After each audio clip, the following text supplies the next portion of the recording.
Hi guys, welcome back. Today we are going to be working with some different tools and sort of showing you what the difference between them is. So specifically we're going to be looking at different ways to apply a base, and in order to show that I am going to be showing you with a blue base. I literally just mixed some blue pigment in with some moisturizer. It's super blue and I'm hoping that it'll show up fairly well. So the two main tools that most people, well, the three main tools that most people use to apply foundation or base are going to be a sponge, a brush, or your fingers. And depending on the product, you may find different results, but I sort of wanted to go over what the benefits of each were. The benefit of the sponge is going to be that it's going to be a little more sheer. It's also going to be a little bit more smooth and a little bit more even. And you can really push down if you have any dry patches or inconsistencies. You can really press down those flaky bits without having them sort of stick up and look weird. Now, the benefit of a brush is going to be its versatility. You can work in either a stippling motion, which is where you press and then push down and away, and that's going to give you better coverage, or you can give a buffing action by working in circles or windshield wiper motions, and that's going to give you a lighter coverage that's more flawless and has fewer like brush strokes and stuff in it. The third one is your fingers. The nice thing about your fingers is they don't absorb any product. So if you have like a certain spot that you are like legitimately trying to get some coverage on, use your finger. It won't absorb any of the product, and so you'll be able to put more directly where you want it. And that's sort of the overview. But I'm not just going to tell you, I am going to show you. So we are going to start with a sponge. And this is not a beauty blender. This is the L'Oreal Infallible Sponge. I will go ahead and link it below. And I did go ahead and run it under the tap. And while the sink was running, I just ran it under and squeezed and opened it up, squeezed, open it up, squeezed, open it up, and it's twice as big now as it is when it's dry. But the benefit of having done that is now there's something in there, so it's not going to absorb as much of the product as it normally would, because it's still a sponge, and if you put liquid on a sponge, it's going to absorb it. It's actually a good thing for it to absorb some. You definitely don't want to lose all of your coverage, but by absorbing some, you're going to get a more seamless appearance overall. You're going to get a more flawless. You're going to look less like you've got brush strokes. You're going to look less like you have pores. You're going to look less like you have wrinkles, because you really are, you're putting it on, you're taking it away, you're putting it on, you're taking it away. It's just going to be a more generally good appearance, but it is going to be probably the lightest coverage. So we can definitely take a look at what that looks like. And I've just got a little bit of my product on my lid, and I'm just going to tap a little bit on here, and I think this is way too much. So I'm going to go ahead and just tap it onto another surface just to get rid of some of the extra. And you really do, you want to have it coated, but not like, you don't want to like see peaks and valleys with a blending sponge, because it is going to deposit all of that, and then you're like less immediately after, because it's going to soak up all of the parts that aren't that peak. So we're just going to start over here, and I am tapping it and pulling it up. So I'm not really, like, I'm not pulling in any direction, I'm not rolling, I'm literally just going up and down against my face. And because this is wet, it is going to be relatively delicate. So like, I'm not hurting myself, I'm not uncomfortable, I'm not, feeling like my skin is being scratched in any way. I'm just sort of tapping my face, and you can see there's a lot of my skin color peeking through, and that's because the sponge has absorbed a lot of the product, and I'm not putting it down directly as a blue. So this is a fantastic way if you're playing something like a key acid to get sort of a general tint of color. Or even if you're playing a changeling, you don't necessarily always want to be bright blue, nothing but blue. Sometimes you want to have those skin poking through. I don't, though. I'm going to build this up just a little bit. So I'm going to tap into the product. And right now I have some peaks that I don't want. I'm just going to rub those off and keep going in. Rub off the peaks, keep going in until I've got a more smooth accumulation of product on the top of my sponge. And I'm literally just bouncing it against my face. I'm not pulling in any direction. I'm just bouncing and bouncing and bouncing and bouncing. Now, one of the things that I really like about using a sponge, particularly when I'm doing like my actual makeup and not blue, is that if you have baby hairs, like I actually have some fairly prominent baby hairs just right in this area underneath my sideburns, it's not going to show those as much as a brush will. So I'm going to continue to build by just adding a little bit more product, making sure I don't have any peaks on my sponge, and going back in. And I'm just going to keep building this up until it's where I want it to be. One of the other things I really like about a sponge is that you can go over a spot, and if you press hard, it will pull it away. A sponge, more so than a brush even, wants to have product in it. So it'll pick it up for you. And I'm just going to grab a little bit more and finish up by reapplying over my little bald patch that I made to show that point.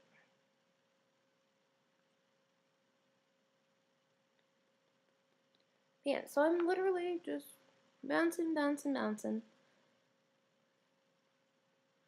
I'm getting a relatively light coverage. You can definitely still see my skin poking through a bit. And I can make it even more sheer, or I can build it up. And this is not the best base, just because it is only pigment work mixed with moisturizer. So it will peel up a little faster than your average foundation. If you want a good foundation for like actually going blue, I would actually suggest working with like a Ben Nye cream or a Krylon. But that's my personal preference. Alright, so I think I'm going to give up on that little patch and just sort of trust that you see what I mean. Especially in this area, you can really see there's still some pink coming through, but I do have a very nice sort of laid down, very sheer, very beautiful amount of coverage that I do like. So that's sort of the benefit of using the beauty sponge, the sponge blender. Beauty blender is a specific brand, so I try not to say that name too much, but it is the name most people know. But you certainly don't need to spend that much. Like I said, this is the L'Oreal Infallible one. It's like $5, I think. 5 or 10. Totally doable. And that's sort of how a sponge works. The next one we're going to go over is going to be with a brush. And this is a fluffy brush. I like it because it is completely flat on the top, which means it's going to be really good for those stippling motions, which are when you press in, pull, and then pull away. So you press and you pull, press and pull. So let's go ahead and get in some more product. And I find that foundation brushes tend to work a lot better once they're like coated in the product. But that can take a little bit of time, and I certainly do suggest that you do clean your brushes very regularly, and that you sanitize them between doing different people if you're going to do more than one person. So it's definitely sort of a thing there where you don't want to leave foundation on your brush, but you kind of do. Obviously, when it comes to your skin, you're going to know what works best for you. For me, I can usually get away with washing my brush every other day. So I do that. So to apply this, I'm going to use that stippling motion, which is just tapping it in, pulling down and away.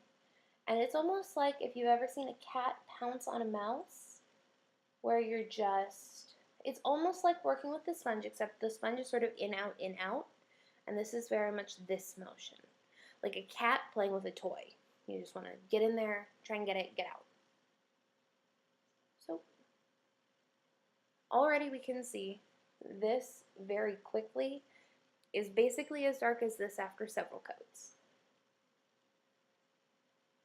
And as we move away from the product, it is going to get more sheer. So we can sheer it out by continuing to move it around.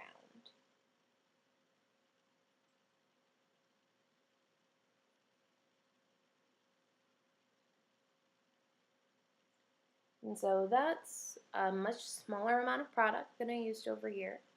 And I'm already getting a fair amount of coverage. You can still see my skin through it. So I am going to go in for a little bit more. And I'm just going to go back in. And it's building much more quickly than it did with the sponge. And that's because the brush isn't absorbing product in the same way that a sponge does. So a brush will still absorb some product, but it's going to absorb significantly less, which means you're going to get more product onto your face. That does mean it can be a little harder to work with. It can be a little harder to not get a little bit of patchiness. It can be a little bit harder to get just that really seamless, flawless look that we're always going for. But that's not necessarily the end of the world. It just means that you're probably going to have to take some time and sort of work with it. So I am just going to go in and cover up a little more. And as you can see, I am getting way darker than I did over here. I'm getting like way more product on. Like I said, that is just because it's pulling up directly as opposed to getting absorbed and then sort of pulling it back. So I can just continue to build this up theoretically forever, but I don't really intend to test that because I don't want to be blue forever. So that's going to be our second layer. Now, one of the things you can do with a brush that makes it a little bit more versatile is you can do buffing motions. So I'm going to try that just in this corner here.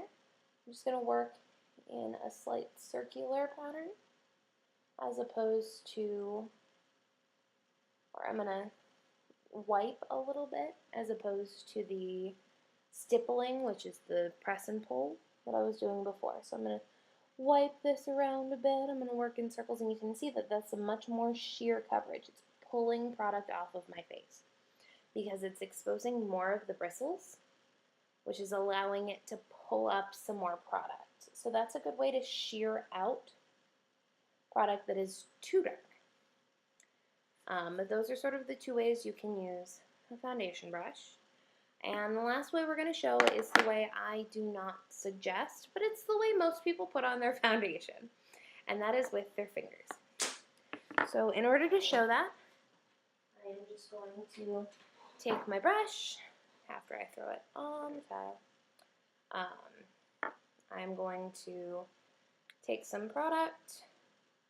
I'm going to bloop it on my face. And this is going to be the highest coverage most likely. But you're going to see I have the least control over the product. And that's why I don't like it. So when you're working with your fingers, you're kind of just spreading everything out with your fingertips. And I'm still working in those sort of like, I'm not trying to like drag, I'm not trying to like Simba myself or anything. But you can see I'm getting a lot of fingerprints. I'm getting a lot of inconsistencies in the color. It's going to be way quicker to build up, absolutely. But I'm never going to have a true amount of coverage. Like with this, you can see I'm painting it on really thick, basically as thick as I can. And then when I go to try to blend it out, I'm just pulling up product no matter how careful I am. So while I do like this for things like if you've got a pimple, I then follow it up with my brush or with my sponge. And doing that is really going to help to sort of conceal the fact that you're giving yourself these enormous breaks in coverage. Like, see, I'm trying to fix it, and I'm literally making it worse. And I'm not bad at this. So the only solution for things like this, and this brush is super saturated with product right now, is to just keep going over it, and I'm going over it with a brush now, and even then, it might be too far gone.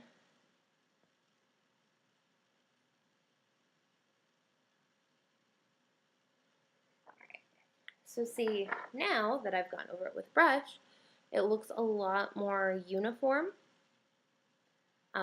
So you can definitely start with your fingers and then finish with a brush. I say why bother, just start with a brush or start with a blender if you want to be a little bit more sheer.